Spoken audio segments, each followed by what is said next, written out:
ভাইয়ের সালাম নিন, গাড়ি মার্কায় ভোট দিন। সালাম ভাইয়ের সালাম নিন, গাড়ি মার্কায়। দিদি, এবার কারে ভোট দিবা? ভোট দিব কিনা জানি না, আমিও বুঝতেছি না। আর নানান মানুষ নানান কথা কয়, যাই না জানি কি বিপদেই পড়ি। কিন্তু খবরে দেখলাম কইলো এইবার নাকি ভালো ভোট করব। আর নারায়ণ কাকাও কইতেছিল এবার সেনাবাহিনী থাকবো, কোনো ঝামেলা হইব না। ওই যে নারায়ণ কাকা আসতেছে। কাকা নমস্কার। নমস্কার। কিরে মা, কেমন আছিস? ভালো আছি। তোমরা কি নিয়ে কথা কইতাছিলা? কাকা, আমরা নির্বাচন নিয়ে কথা কইতেছিলাম। আচ্ছা, আমরা কি এবার ভোট দিতে যাবো? অবশ্যই যাইবা, ভোট আমাগো অধিকার। সব সময় কি ভোট দেওয়া যায় নাকি? কত বছর পর পর এই দিনটা আসে।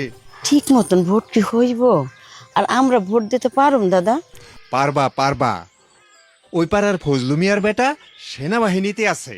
সে কইছে তারা কিন্তু এবার খুব সোচ্চার।